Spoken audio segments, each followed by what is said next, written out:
I played Heartopia on stream, and I went in with high cozy game hopes, but I actually left super conflicted and even disappointed. In a good way? Hi, I'm Serious Sage, and I love cozy games, especially ones that feel super comforting and aesthetic, but still give you something new to explore. Today, I'm talking about Heartopia, a game I recently tried on stream and both loved and hated. Heartopia is a cozy life sim with soft visuals, customization, and a focus on building your own little world. It sits in that same space as games like Animal Crossing or Disney Dreamlight Valley, that peaceful sandbox experience. But unfortunately, it's not quite hitting the mark. I really loved the entire vibe from the first trailer I saw. Like, the art style is gentle, the colors are calming, and it immediately feels like the sort of game you pop on when you want zero hostility but maximum comfy cozy. I also liked how slow it lets you be. There's no pressure, no rush, and honestly that's something that I look for in a lot of cozy games. Some of the ideas did feel really promising too, like you can tell the developers want this to be a comfort game, not just something to grind out for hours. That being said, there were a few things that felt really rough for me. Some systems felt unfinished or unclear early on. I found myself unsure of what I was supposed to focus on, not in a mysterious exploratory way, but in a like, please stop handing me quests and hand-holding like I'm training for the Fetch Olympics. Personally, I think the game needs either clearer feedback or a stronger sense of story and progression early on to really hook the players. Because right now it's like, we love you, here's 17 things to collect. The biggest issue for me was how guided this game felt. First, I thought the tutorial was just taking a really long time. Then I realized the entire experience works like that for the game. Quest after quest, fetch after fetch, the game literally holds your hand through almost everything. Like, literally draws a line out in front of you of where you're supposed to go. And once I realized that, I was really disappointed.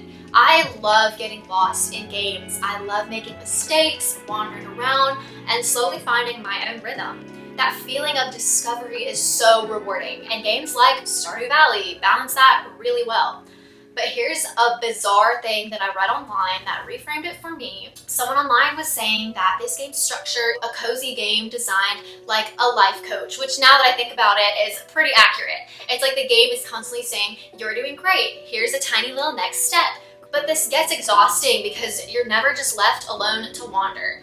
Going off a little on another side, the fishing mechanic, I don't know why this bothered me so much, but I love like the Stardew Valley fishing mechanic. I love like a little mini game, but literally all you do in this game is cast your line, click the button, you have the fish. It's like the most pampered fishing minigame ever. Like, literally thought the fish were gonna like compliment me on my technique because I was just so good at fishing. But here is the big twist. So even though I was critiquing the hand-holding and the super easy fishing, I looked up from my game and had not even realized I sunk like 3 hours in it. And that's when it really clicked. So Heartopia was released mainly as a mobile game. Most players are experiencing this on iPad or iPhone, not on their PC. And mobile games are designed for a casual audience. People who want to open the app in between breaks at work, not people who want deep, unscripted exploration and story. So the constant guidance isn't so much about limiting freedom. It's about accessibility and ease of play. Once I saw it that way, I started to appreciate what it was trying to do. I realized that Heartopia isn't trying to be the kind of cozy game that you all sit down with for hours and track a long, complicated story. It's more like the kind of game you just check in on.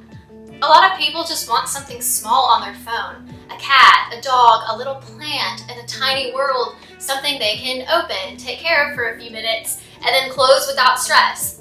You don't have to remember exactly where you are in the story. You don't have to think, wait, who was I talking to? What quest was I on? It will tell you, word for word, exactly what you're supposed to do next.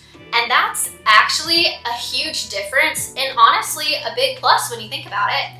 Games like Sunhaven or Stardew Valley are amazing for us players, but they ask so much more of you. You're following story threads, remembering characters, managing systems, and sometimes you just don't have the brain space for that. On the other end, you have ultra casual mobile games like Payday, where it's all timers and resources, but not really as much like emotional attachment. Heartopia sits in the perfect middle. It's a more meaningful experience than just a pure idle mobile game, but it's way less demanding and fleshed out than a full story-based cozy RPG. That's when the hand-holding suddenly made sense, not as a flaw, but as a design choice.